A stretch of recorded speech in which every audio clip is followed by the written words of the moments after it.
Hey, what is up, mortals? It is JSatwekar here, and before we get into today's video, there's something I'd like to say. I'd like to let you all know that we have a merch store. Some of the items in it are only available for a limited amount of time, so if you're interested, go into the description and check it out. Each purchase helps us make more content. Secondly, if this video hits 500 likes by the end of the week, we will continue this What If. Thirdly, if you didn't know, only 41.3% of you guys are subscribed to us, so please hit that subscribe button and click the bell icon. Now, with that out of the way, let's get into the story. A portal opened up, dropping two boys into the ruins of a building. The boy with blonde hair released a small explosion to slow his descent. The boy with red hair simply hit the floor and stood up. "Shitty hair. We were sent to deal with some extras," Katsuki snarled. "My name isn't Shitty Hair, it's Kirishima," Kirishima said in an excited tone. "We need to get back to our classmates, so let's see who can defeat the most villains." "You're on, Shitty Hair," Katsuki said as a grin appeared on his face. A group of villains found the two boys and charged at them. The battle was extremely one-sided. It didn't take long for the boys to knock out the villains. "I hope Deku gets to fight stronger opponents than these losers," Katsuki growled as he moved towards the door. "That damn gateway bastard is underestimating us." "I'm sure there are more villains in the area. Why are you so fixated on Midoriya?" Kirishima asked out of curiosity. "He's a childhood friend and rival," Katsuki grumbled. "I wish he would stop telling me to be nicer to people. He means well, but it sounds like he's looking down on me." "Well, I think you managed to take down 5 villains, and I got 4 of them," Kirishima said as he counted the villains that had burns on them. "Think these villains were overconfident if they think they can kill All Might." "There were a few that looked strong. That blue-haired villain that had hands on his arms and face looked pretty strong," Katsuki grumbled. "Can't believe we got stuck with weaklings." The two started walking out of the room when another group of villains appeared. The two boys didn't waste too much time taking them down. However, another group of villains appeared. The villains slowly pushed the boys back into the room they were warped into. Another portal opened up and dropped a green-haired boy into the water. As the boy hit the water, he activated his quirk. The water around the boy started to boil as his quirk started to ionize the water. The boy, however, noticed something was different about his quirk. The boy made sure that the face mask he had was on tight. "Thankfully, I made sure to include a rebreather in my costume design. I didn't think I would be using it like this," Izuku thought to himself as he noticed the change in his quirk. "Strange. My quirk feels different. My quirk always felt more subdued than this. Maybe the water has something to do with it. I have been training more. Maybe I'm just noticing how strong I've gotten." A villain with a shark mutation quirk came racing at Izuku with his mouth open. Izuku was so distracted by the change in his quirk that he didn't notice when Asui kicked the villain in the face. Asui then launched herself towards Izuku. Once Asui was next to Izuku, she tapped him on the shoulder and motioned for him to follow her. Izuku followed Asui to a boat. "Midoriya, please deactivate your quirk. Ribbit," Asui asked once they were above the water. "All right, why?" Izuku asked as he deactivated his quirk. Asui wrapped her tongue around Izuku and tossed him onto the ship where another classmate was waiting. Asui then climbed up onto the side of the boat before jumping over the railing. "Hey, Midoriya, how are you?" Mineta asked with a hint of fear. "Do you think we should wait until All Might arrives?" "No, we don't know how long it will take for All Might to hear about this. We also don't know if All Might will be able to help us," Izuku started to mutter as he considered their options. "I wonder what the villains want with All Might. We need to proceed with caution." "Midoriya, stop it.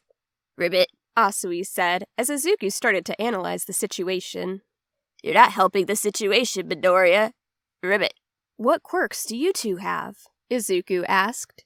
"I can do anything a frog can, Ribbit," Asui said happily. "I can even spit out my stomach and wash it, Ribbit." "What is it, Midoriya? Ribbit." "Well, the villains sent you to the water zone," Izuku said nervously. Your quirk works well in water, Asui. That must mean they knew we would be here, but not what our quirks are." "Midoriya, you could call me Suyu," Asui said happily. "Do you think we should fight, Ribbit?" "These guys are villains. We can't possibly beat them," Mineta said fearfully. "What are you guys looking at?" "What kind of quirk do you have?" Izuku asked sympathetically. Mineta, do you want to become a hero? Ribbit, Asui asked. Of course I want to be a hero. The lady is like a hero, Mineta said excitedly as his focus shifted away from the villain swimming in the water. My quirk allows me to stick these balls to anything I want. The healthier I am, the longer they stick. The ball should stick for the whole day. Mineta took a ball off of his head and stuck it to the side of the ship. Mineta looked at both Izuku and Asui and saw their rather unimpressed looks. Mineta then broke out into tears before the other two could respond. The ship then exploded, and an idea suddenly came to Izuku. Mineta, focus. You can prove your hero material now, Izuku said nervously. I'm going to look around the ship to see if I can find the parts I need. Mineta, you and Asui watch the villains. Midoriya, what are you looking for? Mineta asked. Something explosive that would drag the villains into one location, Izuku stuttered. This way, we can use your quirk to trap them. After 5 minutes, Izuku was able to find the supplies that he needed. He very carefully made the explosive. Asui, I'm going to use my quirk and jump away from the boat, Izuku said nervously. Once I throw this, grab Mineta and jump. If you can, grab me as you go by. Izuku activated his quirk and noticed that his quirk still seemed to be more powerful. He grabbed the explosive and jumped into the air. Once Izuku was over most of the villains, he threw the explosive. Asui grabbed Mineta in her left hand and jumped off the boat. As the water started dragging the villains into one location, Mineta started throwing the balls into the center of the water. Asui stuck out her tongue and grabbed Izuku as he deactivated his quirk. Over in a ruined building, Bakugo released another explosion from the palms of his hands, taking down another group of villains. Kirishima used his quirk to harden his arms as another villain charged at him with a metal pipe. Kirishima blocked the villain's attack before knocking the villain out with a punch to the face. We should try and meet up with the rest of our classmates, Kirishima said as he started to catch his breath. Shitty hair. I'm going after that portal bastard, Katsuki growled as he looked at Kirishima. That war bastard is the only way for the villains to get in or out of here. We'll put the villains on the defensive if we catch him. I wasn't expecting you to be calm or rational, Kirishima said thoughtfully. Usually you're angry and calling people extras. Shut up, shitty hair. I'm always calm and rational, Katsuki snarled at Kirishima. A villain with a chameleon-like quirk attacked Katsuki from behind and camouflaged. Despite being unable to see him, Katsuki grabbed the villain by the head and set off a small explosion. Once the villain was knocked out, Katsuki and Kirishima started to leave the room. Can't believe one of those shitty extras was able to destroy one of my gauntlets, Katsuki grumbled as he looked at his right arm, which was missing the gauntlet. Hopefully we get back to the others before the nerd does. Why are you so competitive with him? Kirishima asked curiously. He was one of the few people I could spar with when we were younger, Katsuki grumbled. Despite how weak his quirk was in the beginning, Deku was willing to try and compete with me. We should train together sometime, Kirishima said as he started to see the bond between Katsuki and Izuku. Izuku, Asui, and Mineta finished off a villain group that had avoided being caught near the ship. Once they were able to stand properly, they slowly made their way back to the entrance. The first thing they saw were the backs of a villain with blue hair and the villain who had teleported them. As they got closer, they saw a strange creature sitting on top of their teacher. The creature was holding up their teacher's head. Blood was running down the middle and left side of Aizawa's face. Shigaraki looked at Aizawa and then sighed. Before we get back into the story, I would like to say that we've got a second channel called Anime Deep Dive. Anime Deep Dive goes over the hard facts of the anime presented. Now, in case you guys didn't know, we have a third channel called We the Celestials Naruto What If. We the Celestials Naruto What If mainly focuses on our Naruto What If series. If you are interested in content like this, please go check the description below or click the eye icon at the top right corner. Now with that out of the way, let's get back into the story. It seems that the symbol of peace isn't coming, Shigaraki complained as he started to turn towards the 3 students behind him. I'm going to bring that ego of his down a notch. Shigaraki lunged at Asui and grabbed her face with his left hand. Shigaraki let go of Asui and looked back at Aizawa. Aizawa was staring intently at Shigaraki until the strange creature shoved his head into the ground. The force of the impact left a crater in the ground. You are so cool, Eraserhead, Shigaraki said menacingly as he turned his attention back to the 3 students. Perhaps you 3 can bring All Might here with your deaths. Nomu, hold Eraserhead there. The only response the Nomu gave was shifting its head downwards to look at Aizawa. Everything slowed down for Izuku as adrenaline started pumping throughout his body. Izuku's body started moving before he even realized what was going on. Izuku activated his quirk without a second thought. Asui started moving to her left as she grabbed Mineta, who was paralyzed by fear. Asui was about to grab Izuku with her tongue when she noticed a sudden increase in the temperature near Izuku.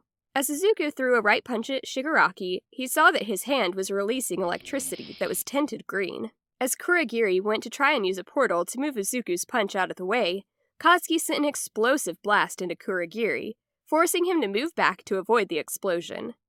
Kirishima got there moments later and saw Izuku hitting Shigaraki as Asui moved away. Izuku hit Shigaraki in the face and then grabbed him and sprinted away from the water, all while Shigaraki started to feel his skin burning. In a few seconds, Izuku moved behind the stairs as a faint sound of thunder could be heard. "Excuse me, young heroes, but I must help Tomura out," Kurogiri said politely. "I'm kindly asking you to grab Tomura and leave this facility." "Warp Gate, do you really think we can just let you villains leave after everything that's transpired?" Katsuki yelled as he started to prepare another explosion. "Shitty hair, go help our teacher." "I suppose heroes in training would be forced to try and capture us," Kurogiri politely said as he started to summon a portal around him. "However, I will not hesitate to defend myself." Kirishima stood still for a moment as he tried to figure out where Aizawa was. Once Kirishima was able to bring himself to look at the Nomu, he noticed that Aizawa was pinned to the ground by the Nomu.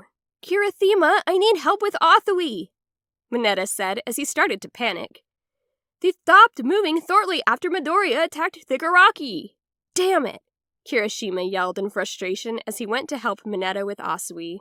Katsuki unleashed a series of explosions, forcing Kurogiri to use the portal to redirect the attack away from him. As Kurogiri was getting ready to encase Katsuki in a portal, the building entrance was forced open. Standing at the top of the stairs was All Might. "Have no fear, for I am here," All Might said without his trademark smile. "Make sure to get 13 out of the building." All Might then rushed down the stairs and sent a Texas smash into the head of the Nomu. As the Nomu was punched off of Aizawa, All Might grabbed Aizawa and moved Aizawa behind him. All Might then raced after the Nomu. At the same time, Izuku and Shigaraki were starting to reach their respective limits. Izuku's left arm was completely useless, as the upper arm looked like it had begun to decay. Izuku was also starting to sweat heavily. Shigaraki's right arm was covered in burns, along with his upper body. "You're pretty tough for a hero in training," Shigaraki grumbled in annoyance. "You made a big mistake by challenging me. Why don't you just give up?" Izuku said with more confidence than he felt. "You know you can't win. You're at your limit, and the pros will be here soon enough." "If I'm going down, then I'm bringing you with me," Shigaraki menacingly said as he got ready to attack. "I won't let it end this way." Shigaraki rushed forward with his left hand outstretched and tried to grab Izuku's face. Izuku felt tears roll down his face as he activated his quirk and moved to his left. Izuku then kicked Shigaraki in the ribs. Shigaraki let out a gasp of pain as he tried to take a swipe at Izuku's foot. Izuku pulled his foot back and tried to take advantage of the opening. Shigaraki turned towards Izuku and took a few steps back. Shigaraki grimaced as he tried to move his right arm. Shigaraki then charged forward with both arms outstretched. Izuku summoned up the last of his strength and activated his quirk. Izuku sent a straight right punch into Shigaraki's jaw as Shigaraki struck Izuku in the chest. While trading blows with the Nomu, All Might noticed Asui appeared to have some minor burns on her arms and legs. All Might noticed that the area seemed to get quieter suddenly. A thought suddenly popped into his head. "Where is young Midoriya?" All Might asked as he gritted his teeth as the Nomu punched him in the stomach. "Sir, we lost sight of him once he went behind the stairs," Kirishima said as he grabbed Aizawa. "He was being a badass and trying to protect his classmates." All Might let out a grunt of pain as the Nomu hit his injury. Having spent months training Izuku, All Might knew all too well the limitation of Izuku's quirk. All Might thought about the hardships that his students must have endured while he wasn't there and pushed himself beyond his limit. All Might refused to let the situation get out of hand any further. Each time All Might threw a punch into the Nomu, it contained more than 100% of his power. All Might slowly started pushing the Nomu back. Kurogiri watched as the momentum in the fight shifted in favor of All Might. All Might sent the villain flying backwards. All Might sprinted up to the Nomu and punched the creature into the ground. As the Nomu got up, All Might pulled his right hand. Plus Ultra! All Might shouted as he punched the creature so hard it was blasted out of the building, leaving a hole in the ceiling. All Might then looked at Kurogiri and started to move towards Kurogiri. Realizing that he couldn't beat All Might, Kurogiri tried to open a portal to escape through. Katsuki let off a series of explosions as Kurogiri opened the portal.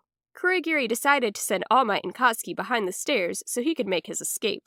It appears you are not as weak as the rumor indicated, All Might, Kurogiri politely said as he trapped All Might and Katsuki in a portal.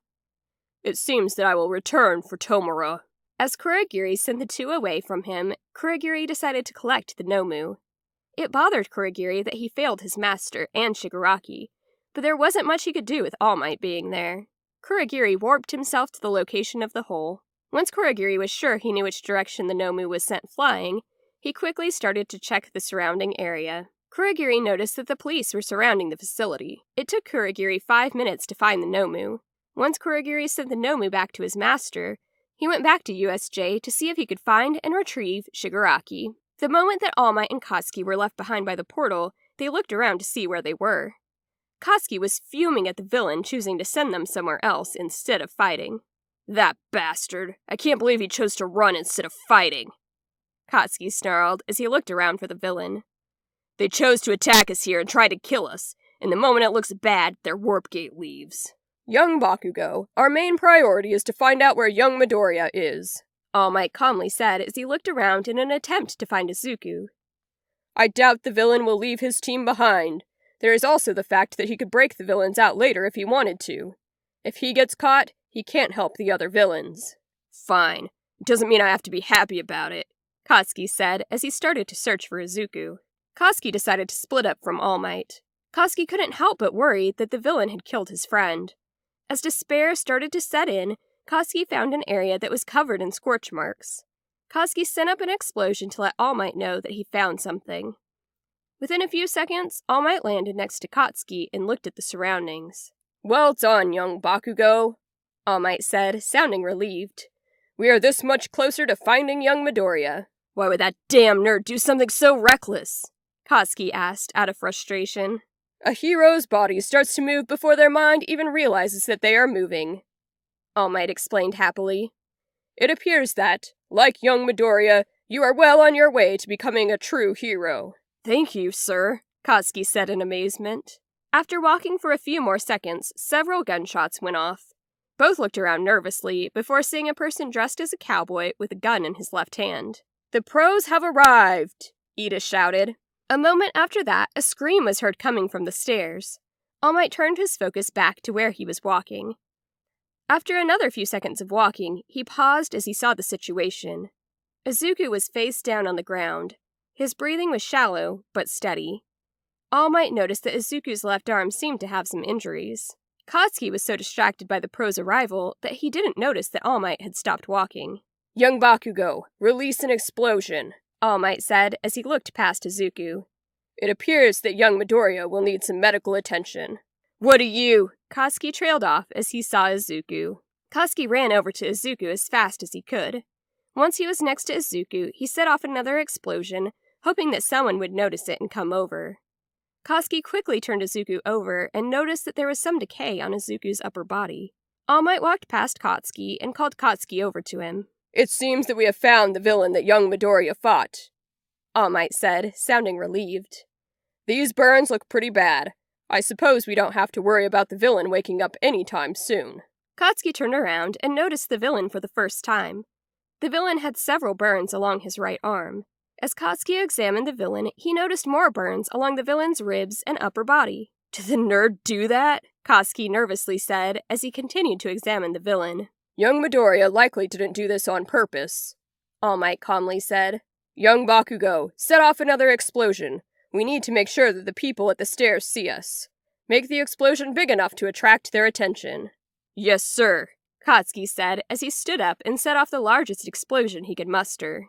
Relax, young Bakugo, All Might calmly said, trying to relax Katsuki. The villains have been defeated. You can relax now. As Katsuki started to relax, a man covered in a strange mist and wearing a nice suit watched from afar. With the police and the heroes swarming the place, he couldn't risk being seen. He watched as the heroes quickly brought over some stretchers. Before he would try and rescue Shigaraki, he would first confirm what condition Shigaraki was in. Kurogiri watched as the green-haired boy who attacked Shigaraki was loaded onto a stretcher and brought to the building entrance. Kurogiri continued to watch as another stretcher was brought down. This time it was carrying a blue-haired person. I will have to consult with Master over the best course of action, Kurogiri muttered to himself as he continued to watch the situation. Given Tomura's injuries, I won't be able to rescue him without putting his life on the line.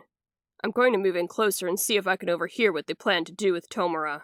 After 10 minutes, All Might was talking to a police officer in a trench coat and a fedora. Kurogiri carefully got closer so that he could overhear the conversation. Most of the students escaped with minimal injuries. One has a few serious injuries and the other one is in critical condition, Tsukauchi said calmly. What about the villain who needed medical attention? All Might asked. He is currently in critical condition as well. We expect him to make a full recovery, Tsukauchi said calmly. Due to his injuries, we will keep him in a hospital. We will also keep him under surveillance for the next 3 weeks. Thank you for the information, Tsukauchi, All Might said with a smile as he gave his friend a friendly pat. I'm going back to UA and check on the 2 injured students. Thank you for your hard work, All Might, Tsukauchi said as he returned the pat. Kurogiri waited until All Might left before opening a portal. Now that he knew that Shigaraki wasn't going to prison until he healed, Kurogiri decided to report to his master what had transpired. This victory won't last forever, Kurogiri said to no one in particular as he stepped through the portal. I will have to ask Master what the plan is for rescuing Tomura. With that, Kurogiri closed the portal behind him. Kurogiri stood behind a bar as he waited for someone to contact him. He knew that the person hearing the report would not be pleased with the most recent development. Thank you all for watching the video to the end. Now, there are a few more things that I'd like to go over before the video ends. On behalf of We the Celestials, I'd like to thank the writer of this video and editors for this video. Their details will be in the description. If you're a voice actor, editor, or writer, or you're interested in becoming one of those, go to the Discord that is in the description of this video and hit up the head of one of those areas. We're always looking for members to join us. That's it from us for today's video, so thank you all for watching, and don't forget to hit that subscribe button if you're interested, and hit that like button if you liked the video. Until next time, peace out, mortals. Have a fantastic day.